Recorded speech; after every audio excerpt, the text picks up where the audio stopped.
You are watching Area DMG. Welcome back to Area DMG. I'm your host, Philip Wesley, the Mile High Mouth, and today we are going to talk about downloadable content.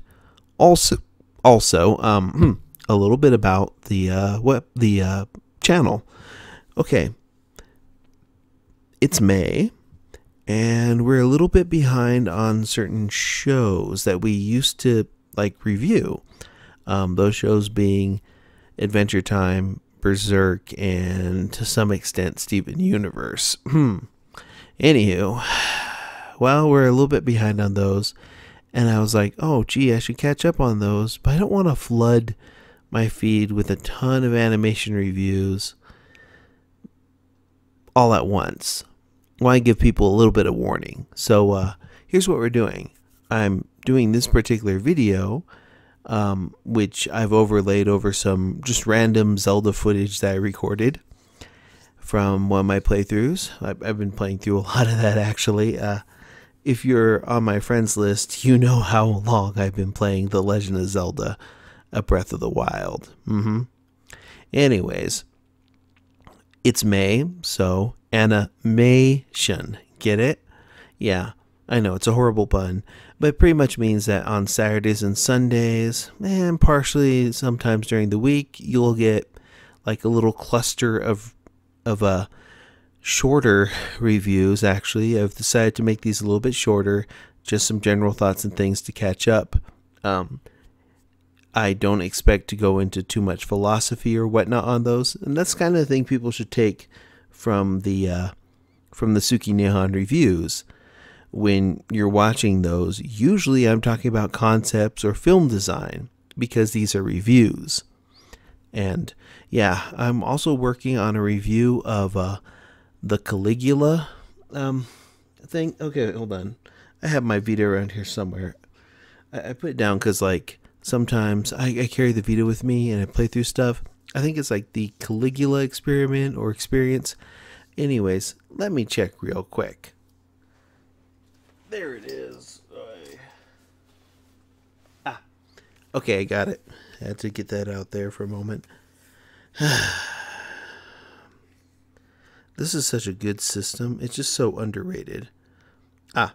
Let's see. Oh, the Caligula effect, which I've been playing through a bit of, and it makes me think of a Persona 3 or Persona 4, sorry, Persona 4 or a Persona 5 Lite. Like a light version of a Persona game, and that's not bad. I think it's interesting so far. I haven't gotten I haven't put over 10 hours or so into it yet, so I really feel I need to put more time into it before I can put out a full review. Mainly because, full disclosure, I was provided a review copy, a digital review copy of it for the Vita, and I'm playing through that because I want to make sure that I do this right. RPGs take a little bit more time, but I think I will be able to deliver a review of this game later this week. But let's get back to talking a bit about the DLC, because that's what you clicked here to see. You didn't click to see Legend of Zelda footage, although, yeah, you're watching it, and it's cool. But here, let's get down into it. I'm going to open up my Nintendo of America Press stuff, and there are two bits of DLC that I'd like to talk to you about. The first being the DLC pack for The Legend of Zelda Breath of the Wild. We learned a little bit more about the second part of this pack. When it was revealed originally, and they had a season pass for $20, they told us there'd be 3 waves of DLC. The first wave of DLC was those 3 chests on the Great Plateau, one of which has a red Switch t-shirt. Whoop-de-doo, that's not really that impressive, but the actual first DLC that they've announced has a Majora mask, a Midna helmet, Phantom armor, Tingle armor, a new Cave of the Trials type challenge called Trial of the Sword, which has 45 total rooms for players to complete. Looking forward to that, actually, and it's supposed to power up your Master Sword into an always glowing powered up state, making it actually useful for once. Also, there's a hard mode, which pretty much it looks like they have things like, you won't run into just the normal enemies. You'll run quicker into the harder enemies, like the red bokoblins will become blue, etc., etc.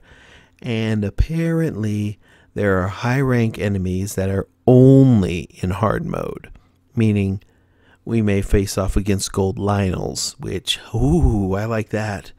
But yeah, that seems kind of interesting. Also, in hard mode, there's a lot of verticality. I kind of feel that in order for them to properly mesh a new dungeon into this game for the final piece of DLC, they're going to have to either do two things. Either it's going to have to, actually no, three things. It's going to have to either be below the water or above in the sky, or the other thing would be like an alternate dimension or whatnot that you go through via the fairy fountains. Oh, I don't know what they're going to do with that yet. Nobody does yet.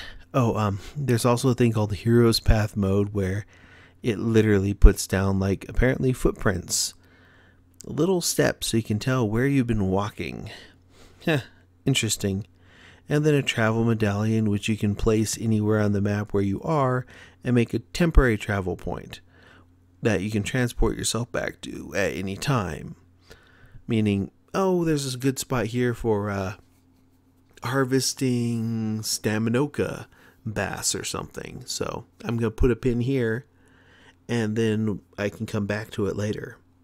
Kind of a good idea. And then a Korok mask, which tells you, which like vibrates a bit whenever you're near a Korok seed.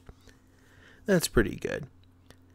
Generally, people have been criticizing it, which I didn't actually understand why, because the 45 room battle dungeon is just appealing to me because you start out with nothing.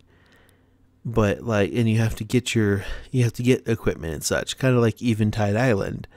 And I was like, I hope that they put some of the quote harder enemies end quote in there too, because I've gotten to a point where I'm going to go fight a Lionel and I'm just sitting there blocking, jump backwards, hit flurry rush, etc. and go. Generally, I think this DLC is good. Is it overpriced? I actually don't think so, because we haven't seen what the final dungeon is going to be like. We already have kind of a mini dungeon with 45 rooms in it, and that looks to be plenty challenging enough. I was kind of a little disappointed that it doesn't give you anything for the Midna Wolflink amiibo. But who knows? We'll see. Personally, I'm looking forward to that. And also, the idea of running around in a Tingle costume is fantastic, especially if you can dye it pink.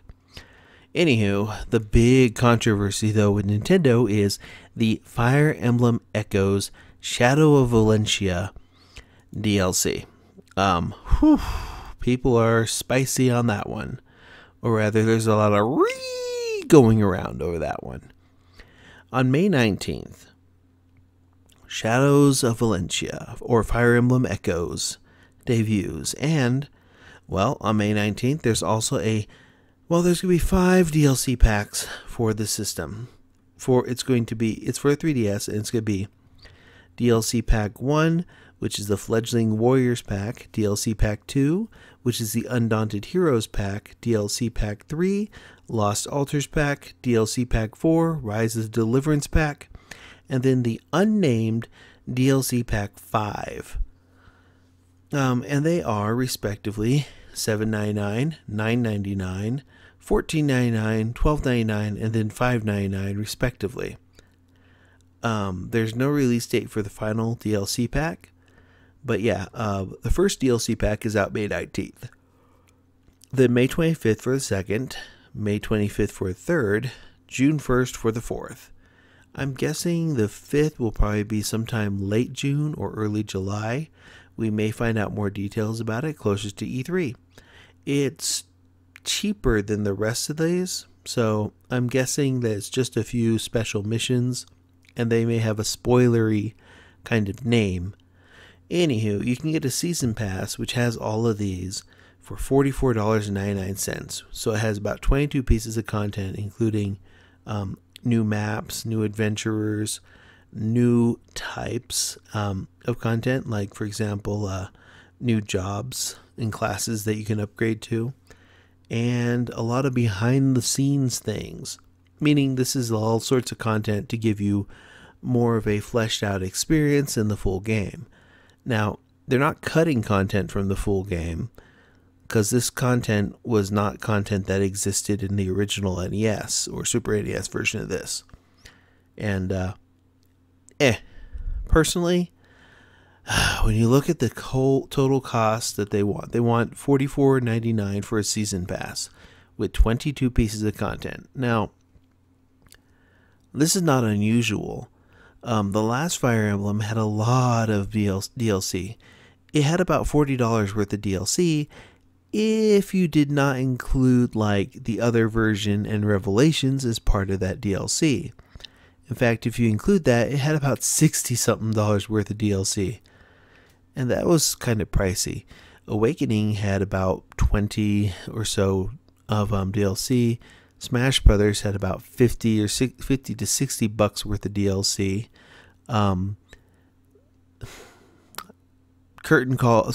Final Fantasy Theatrhythm Curtain Call has 110 pretty much in DLC because of all the songs and extra characters and the varying prices with that. But here's the funny and interesting secret about DLC. You don't have to buy all of it. You can buy the DLC that you like and go on your merry way. Is DLC fair? No. Is DLC good? Actually, if you're a developer, DLC means that you can refine and work a little bit more on a game.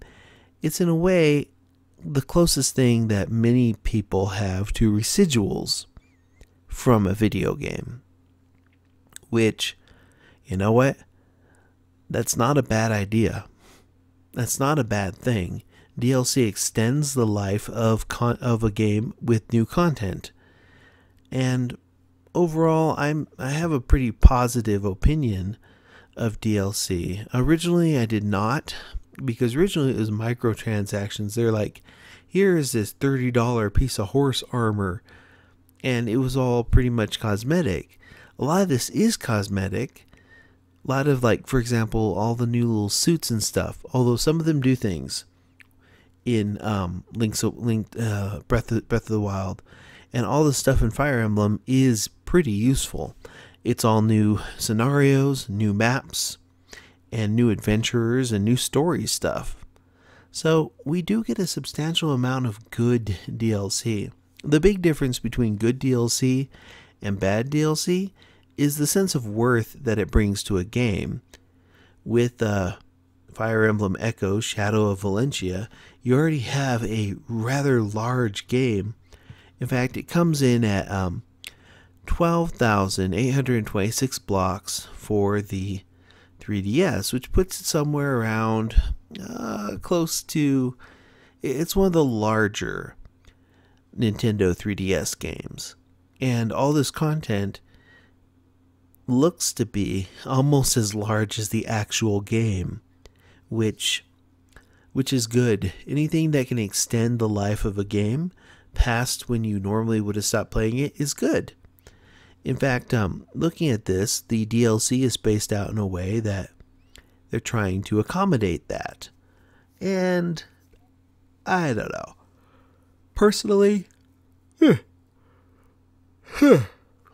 when it comes to Echoes, I am going to go ahead and just, if I purchase any of this DLC, it's to be separately in things that I like, or things that I feel properly enhance it. All the Shin Megami Tensei stuff has DLC. There is DLC in the Street Pass Plaza games. There's DLC in a lot of Nintendo handheld games nowadays. 3DS has a ton of it. It's just filthy with it. And the Switch will be filthy with DLC like any modern console or modern handheld or modern mobile game. And that's okay. I don't feel that this is abusive. Yes, if you add in the factor of, like, say, the special edition of the game, and then the amiibo, all the different amiibo that work with it, and then the season pass, if you're a fan of Fire Emblem, you're probably going to spend somewhere close to $100 on this game or more. And you know what? There's a reason why there's DLC for Fire Emblem. Fire Emblem for the mobile phone made more money than Super Mario Run. What does that say about Fire Emblem fans? It says that we like spending money and that we appreciate the content. We appreciate that. And Fire Emblem is a good game. The only game where I would really not find non-physical DLC to be annoying would be Animal Crossing. I don't mind purchasing amiibo or amiibo cards for that. I don't mind physical DLC. But I kind of feel that I would draw the line at DLC or season passes for Animal Crossing, unless there's some really good stuff in it. But yeah, what do you think of DLC? Let me know in the comments below. What do you think of the Fire Emblem DLC? Let me know in the comments below. Hit that thumbs up if you haven't already. Hit that subscribe button if you haven't already. Hit that share button if you haven't already. And make sure that you hit that little bell so that you are notified whenever there is a brand new episode of Area DMG. And until the next episode comes out, you are now caught up.